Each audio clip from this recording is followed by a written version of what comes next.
గురుబ్రహ్మా గురుర్విష్ణుః గురుర్దేవో మహేశ్వరః గురు సాక్షాత్ పరం బ్రహ్మ తస్మై శ్రీ గురవే నమః. నమస్కారం మాస్టర్. నమస్కారం మాస్టర్ కే.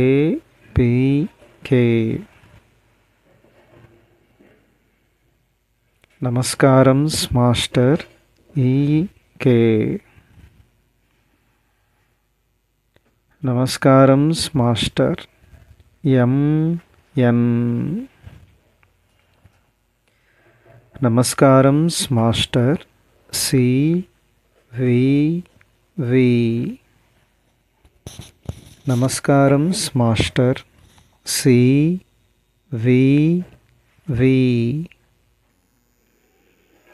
నమస్కారం మాస్టర్ సివివి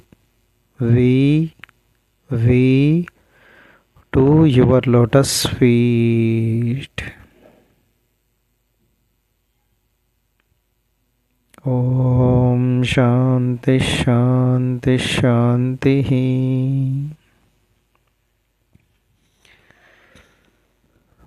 సోదర బృందమునకు నమస్కారములు. ఈరోజు 2వ తరగతి భాగవతం రహస్య ప్రకాశం దశమస్కందం పూర్వభాగం 1వ పద్యం నుంచి మనం ప్రారంభిస్తాం. ముందుగా పలికెడిది భాగవతమట, పలికించు విభుండు రామభద్రుండట, నే పలికిన భవహరమగునట, పలికెద వేరొండుగాధ పలుకగనేలా. భాగవతము తెలిసి పలుకుట చిత్రంబు, సూలికైన దమ్మె చూలికైన, విబుధ జనుల వలన విన్నంత కన్నంత తెలియవచ్చినంత తేటపరుతు.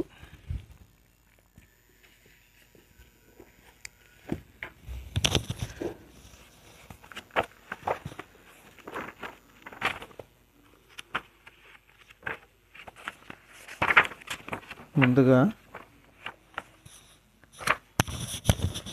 దశమస్కందం పూర్వభాగం. శ్రీకంఠ చాప ఖండన పాకారి ప్రముఖ వినుత భండన, విలసత్కాకుత్సవంస మండన, రాకేందు యశో విశాల రామ నృపాల. శ్రీరామచంద్ర, కాలకూటమును కంఠములో ధరించిన పరమేశ్వరుని ధనస్సు విరిచిన వాడవు. యుద్ధములలో నీవు చూపిన పరాక్రమము ఇంద్రాది దేవతలచే ప్రశంసించబడినది. కాకుత్సుడను సూర్యవంశపు రాజు జన్మించిన వంశమునకు నీవు అలంకారమై వెలసిన వాడవు. శరదృతువులో పూర్ణిమ నాటి వెన్నెల వలె నీ చల్లని కీర్తి అన్ని లోకములలోనూ వ్యాపించి ఉన్నది. అట్టి నీకు నమస్కారం. పోతనామాత్యుడు తన ఇష్టదైవమ్మకు శ్రీరామచంద్రుని స్తుతించుచూ చెప్పిన పద్యమిది. ఆయన వ్రాసిన మిగిలిన స్కందముల వలెనే ఈ దశమస్కందము కూడా శ్రీరామునికే అంకితమియ్యబడినది. స్కందము ప్రారంభములోను చివరిలోనూ కృతిపతికి సమర్పణగా పద్యములు చెప్పుట సంప్రదాయం. బదరికాశ్రమములో దీర్ఘ సత్రయాగము నిర్వహించుచున్న సౌనకుడు మొదలైన మహర్షులు ఉత్తమ గుణములచే ఉత్తములైన వారు. సర్వ పురాణములను వైఖరి వాక్కులో వ్యాఖ్యానించగల సూత మహర్షి ఆ సౌనకాది మహర్షులతో ఇట్లు చెప్పసాగిన. మహర్షులారా, ప్రాయోపవేశము చేసి ఉన్న పరీక్షిత్తు సుఖయోగేంద్రునితో ఇట్లనెను.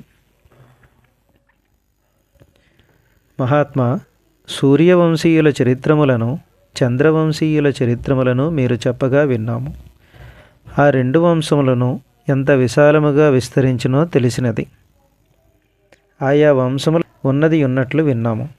నాకు చాలా ఆశ్చర్యమైనది. చక్కని శీల సంపద గల యదువంశములో ఈశ్వరుడైన విష్ణువు అవతరించినని చెప్పినారు. అతడెట్లు అవతరించుటకు కారణమేమి? ఆ అవతారములో అతడెట్లు ప్రవర్తించెను? ఏ ఏ సమయములలో ఎట్టి లీలలు చూపాను? మహానుభావ, శ్రీహరి లీలలు పుణ్యప్రదమైనవి. కర్మబంధముగా మరలా మరలా జన్మించుట అను రోగమునకు శ్రీహరి సంకీర్తనమే చక్కని మందు. అది చెవులకు మనస్సుకు ఆనందము కలిగించును. మోక్షము కోరినవాడు శ్రీహరి లీలా సంకీర్తనమే సాధనా మార్గముగా ఆరాధింతురు. అట్టి కథలను కొంత విని అంతటితో తృప్తిపడువారు మూర్ఖులైనను అయ్యుండవలెను, లేదా జంతువులను బుద్ధిపూర్వకముగా హింసించు కిరాతకుడైనను కావలెను. భీష్మ ద్రోణాదులతో కూడిన దుర్యోధనుని సేన మహాసముద్రము వంటిది. దానిని ఎదిరించి నిలుచుటకు దేవతలకైనను సాధ్యము కాదు. అట్టి మహాసైన్య సాగరమును మా తాతలైన పాండవులు కృష్ణుడను పడవను ఆధారముగా కొని పసిపిల్లవాని అడుగు దాటినంత తేలికగా దాటగలిగిరి. ఆ శ్రీహరి కరుణ లేనిచో వారికది సాధ్యమా? ఆపన్న శరణ్యుడైన శ్రీహరి నన్ను రక్షించిన విధానము మరింత అపూర్వమైనది. నేను మా తల్లి ఉత్తరాదేవి గర్భములో ఉండగా గురుపుత్రుడైన అశ్వత్థామ ప్రయోగించిన అస్త్రము నన్ను దహించెను. అట్లు స్పృహ లేకుండా పడి ఉన్న నన్ను శ్రీకృష్ణదేవుడు చక్రము ధరించి వచ్చి రక్షించెను. కనుకనే మహామహిమాన్వితమైన కుంతీపుత్రుల వంశమును నేను నిలబెట్టుట సాధ్యమయ్యను. సుఖయోగీంద్ర, ఇంతవరకు మీరు చెప్పిన దానిని బట్టి రెండు విషయములు స్ఫురించుచున్నవి. శ్రీహరికి రెండు విధములైన రూపములున్నవి. ఒకటి పురుషస్వరూపము, రెండవది కాలస్వరూపము. పురుషస్వరూపము ఒక్కటే అయినను కాలము యొక్క స్వరూపములు వేరువేరుగా ఉండును. కాలస్వరూపములలో శ్రీహరి యొక్క పురుషస్వరూపము ఎప్పటికప్పుడు కలిసికొని చుండును. లోకములోని మానవులలో ఈ రెండు శ్రీహరి రూపములను వర్తించుచుండును. పురుష రూపము బాహ్యముగా పనిచేయుచుండును, కాలస్వరూపము మానవుని లోపల పనిచేయుచుండును. శ్రీహరి యొక్క పురుషమూర్తి మానవులకు జన్మను, కాలస్వరూపము మృత్యువును ప్రసాదించును. అట్లే పురుషమూర్తి మానవులను సంసార బంధములో ఇరికించును. కాలస్వరూపము సంసార బంధము నుండి విముక్తిని ప్రసాదించును. అట్టి మహానుభావుని చరిత్ర అంతయు వివరింపవలెనని కోరుచున్నాము. మాస్టర్ గారి వివరణ. సృష్టి ప్రారంభమునకు ముందు నారాయణుడు యోగనిద్రలో ఉండును. సృష్టి ప్రారంభములో యోగమాయ అతని నుండి వెలువడి కాలముతో కలిసి త్రిగుణములను స్వీకరించి సృష్టిని ప్రారంభించును. ఆ తరువాత అతని నాభిలో ఒక పద్మము పుట్టుట, దానిలో నుండి బ్రహ్మ ఉద్భవించుట జరుగును. మాయాశక్తియే నారాయణుని అంశమును స్వీకరించి నరతత్వమును రూపొందించును. నరుడుగా దిగివచ్చిన నారాయణ ప్రజ్ఞయే హరి అనబడును. సృష్టిలోని కళ్యాణ గుణములతో కలిసి ఉన్నప్పుడు శ్రీహరి అనబడును. నరులలో రెండు తత్వములుండును. శరీరమును ధరించిన తత్వము జీవుడు అనబడును. అదియే శ్రీహరి యొక్క పురుషమూర్తి. దాని లోపల కాలమున తత్వం పనిచేయుచుండును. దానిని దైవము అని పురాణములు సంకేతించును. దైవమనగా దేవుడు కాదు. ఏ జీవుడు ఎట్లు ప్రవర్తించునో దానికి తగిన ప్రతిక్రియలు ఎట్లుండునో నిర్ణయించుచు సృష్టి అను మహాప్రణాళికకు అనుగుణముగా జీవుల జీవన విధానములను నిర్ణయించు మహాప్రజ్ఞను కాలము లేక దైవము అందరు.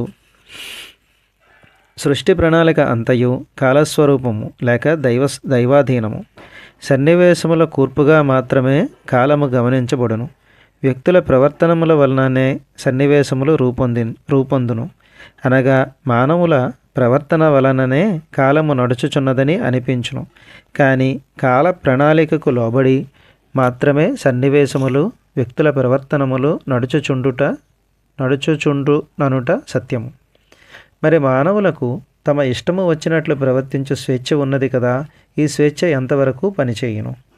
మానవులను తమ ఇష్టానుసారము ప్రవర్తింపనిచ్చుచునే తన ప్రణాళిక నుండి జారిపోకుండా సృష్టిని నడిపించుటయే దైవము యొక్క విధానం. మానవుల గొప్పదనములు బలహీనతలే కారణముగా సన్నివేశములు రూపొందుచుండగా దైవము వానిని తన ప్రణాళికలోనికి సర్దుబాటు చేసుకొనును.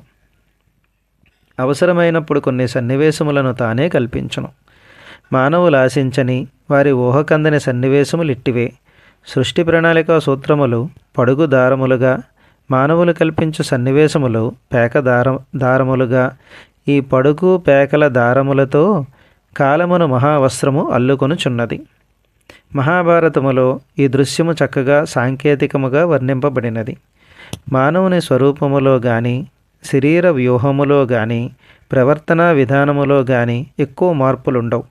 ఎప్పటికప్పుడు రూపొందుచున్న సన్నివేశములు మానవుడు ఊహించినవి మాత్రము మారిపోవుచుండును. ఒకడెట్లు ప్రవర్తించనో బయటకు తెలియచునే ఉండును. దానికి కారణము మాత్రము అతని స్వభావములో దాగి ఉండును. జీవుడు శరీరమును ధరింపవలెనని సంకల్పించుటయే వాని జన్మకు కారణము. కర్మబద్ధులైన జీవులు అంతవరకు తాము చేసిన కర్మను అనుసరించి ఒక శరీరమును స్వీకరించి జన్మమెత్తుదురు. మానవుడు పుట్టినప్పుడే వాని మృత్యువు కూడా కాలస్వరూపమై అతనిలో దాగి ఉండును. జీవుడు శరీరములను ధరించుచుండగా వానితో అతడు కర్మలు ఆచరించుట, వాని ఫలితములు తనను బంధించుట జరుగును. దైవము కాలస్వరూపమై తాను ఊహించని సన్నివేశములు కల్పించి జీవప్రజ్ఞకు పరిణామము కలిగించి చివరకు మోక్షమునకు దారిచూపును. మోక్షమునకు దారి చూపుట వరకే కాలప్రభావము. మోక్షమునిచ్చుట నారాయణుని అనుగ్రహమే. ఈ మొత్తము ప్రక్రియ అంతయు శ్రీహరి లీలా విలాసమని గుర్తించుకొనుట భాగవత పురుషుల కర్తవ్యం. జన్మ మృత్యువు, బంధము మోక్షము మొదలైనవన్నీయు సృష్టిలోని భాగములే అని తెలియుటయే సరియైన జ్ఞానము. అది తనకు నచ్చుట, తాను ఆచరించగలుగుట చేతనైనప్పుడు అది తనకు సత్యమగును. ఒక నాటకములోని పాత్రలు, వేషభూషాదులు, మంచి చెడులు, ఆవేశకావేశములు, రంగస్థలము, రంగాలంకరణము, పాత్రధారలు, నాటకము నడుచు కాలము మొదలైనవన్నీ కవిగారి భావనా విలాసమే అని గుర్తుండుట సరియైన దృష్టి. దానితో పాటు నాటక కథలో తాను తాదాత్మ్యము చెందినప్పుడు మాత్రమే రసానుభూతి కలుగును. శ్రీకృష్ణావతార కథకు బీజప్రాయమైన ఈ పద్యము చాలా ముఖ్యమైనది. పరీక్షిత్తు ఇంకనూ ఇట్లు ప్రశ్నించను: సుఖయోగేంద్ర, బలరాముడు రోహిణీదేవి కుమారుడని మీరింతకు ముందు చెప్పి ఉన్నారు. మరి దేవకీదేవి కడుపులో ఎట్లు ప్రవేశించెను? దేవకీ గర్భములో ముందు ప్రవేశించి తరువాత రోహిణీ గర్భములో ప్రవేశించెనా? అది ఎట్లు సాధ్యమయ్యను? శ్రీహరి దేవకి కడుపున పుట్టెను కదా, అక్కడి నుండి వ్రేపల్లెకు పోవుట ఎట్లు సాధ్యమయ్యను? వ్రేపల్లెలో ఎవరి ఇంట పెరిగెను?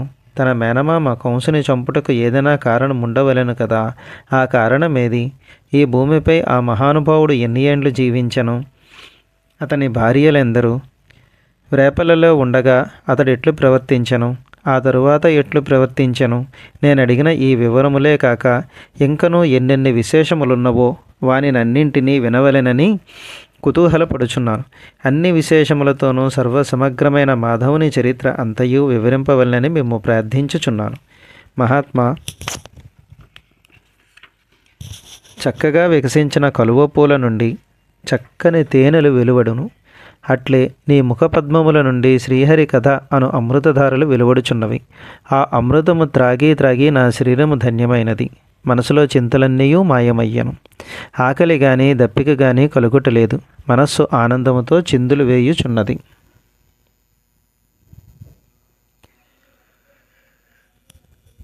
సూర్యకిరణ స్పర్శకు మాస్టర్ గారి వివరణ: సూర్యకిరణ స్పర్శకు పద్మములు వికసించును, చంద్రకిరణ స్పర్శకు కలువలు వికసించునని సంప్రదాయం. సుఖయోగేంద్రుడు నారాయణుని సన్నిధిని నిరంతరము అనుభవించుచున్నవాడు. సూర్యచంద్ర తత్వములతో కూడిన నారాయణుని కటాక్షములు స్పృశించగా సుఖయోగేంద్రుని ముఖము పద్మము వలె వికసించినది. తాను పొందిన శ్రీహరి అనుభూతిని అర్హులైన వారికి పంచి పెట్టుటకు మహాత్ములెప్పుడునూ సిద్ధముగా ఉందురు. ఈరోజు ఈ చదవడం అనే కార్యక్రమం ఇక్కడితో పరిసమాప్తం చేస్తున్నాం. 15 నిమిషాలు అవ్వొచ్చింది. నేను దశమస్కందం పూర్వభాగం రహస్య ప్రకాశంలో 11వ పద్యం వరకు చదివాను. స్వస్తి.